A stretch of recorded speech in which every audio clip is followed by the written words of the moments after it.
में सवाल आता है, मेरा माबूद, मेरा खालिक या मेरा क्रिएटर कौन है जिसने पैदा किया। ये तीन मेजर सवालात हैं, बड़े बड़े सवालात हैं जो हर इंसान के जहन के अंदर आते हैं। अब सवाल पैदा होता है कि इतने बड़े बड़े सवालात के जवाबात इंसान को कहाँ से मिलेंगे। मज़कूरा सवालात के जवाबात कैसे हासिल होंगे और इंसान कहाँ से उनके जवाबात पाएगा।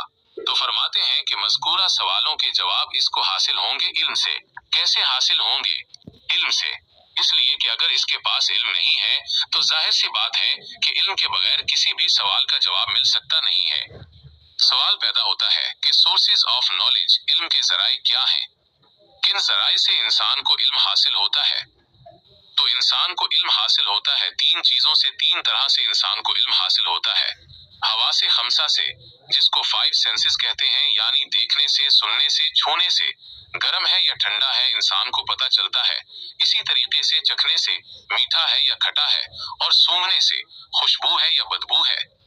ये इंसान के सोर्स ऑफ नॉलेज हैं जिसके जरिए से इंसान को इल्म हासिल होता है। दूसरे नंबर पर इंसान को इल्म हासिल होता है अकल से। क्या मतलब? कि बहुत सारी चीजें इंसान पूछता है और सोचकर उसे समझ में आ जाती हैं। जैसे आप कहीं गाड़ी में ड्राइविंग कर रहे हैं, आपने देखा कि गाड़ियां खड़ी हो गई, आप फौरन कहाँ देखेंगे? सिग्नल की तरफ देखेंगे। सिग्नल क्या है? आपने देखा कि लाल लाइट जल रही है, तो आपकी अकल फौरन क्या कहेगी कि भाई अच्छा, लाल लाइट का मतलब ये है कि स्टॉप क्या करना है, रुकना है। तो आपने ये कैसे समझा कि लाल लाइट का मतलब स्टॉप है? इसलिए कि इंसान ने जो सिस्टम बनाया है, उस सिस्टम में ये बनाया है कि भाई लाल लाइट का मतलब स्टॉप और हरी लाइट है, तो उसका मतलब क्या है? स्टॉप नहीं है, रुकना नहीं है, आपको जाना है। तो जैसे ही वो हरी होगी वो चलना शुरू करेगा। ये चीजें इंसान ने किससे सीखे? अपनी अकल से। ऐसे बहुत सारे मसाइल इंसान अपनी अकल से हल करता है। और तीसरे नंबर पर जो है वो खबर और वही। क्या मतलब? कि बहुत सारी चीजें ऐसी हैं जो ना तो इंसान को फाइव सेंसेस से हासिल हो सकती हैं, ना इंसान को अपनी अकल से समझ में आती हैं, बल्कि वो चीज इंसान को उसी वक्त समझ में आएगी जबकि इंसान के सामने अल्लाह रब्बुल इज्जत वही के जरिए से खुद बयान करे।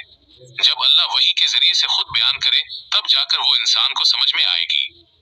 मसलन जन्नत और जहन्नम इंसान को कब समझ में आई?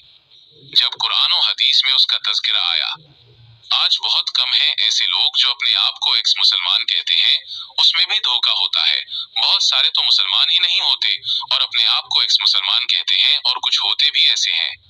चूंकि उन्होंने दीन का इल्म हासिल नहीं किया, इसलिए वो इस्लाम के खिलाफ किए गए प्रोपेगेंडे से मुतासिर हो गए और मुतासिर होकर तरह तरह की बातें करते हैं कि जन्नत और जहन्नम को किसने देखा। हमारी मीडिया ने भी कुछ दिनों पहले हूर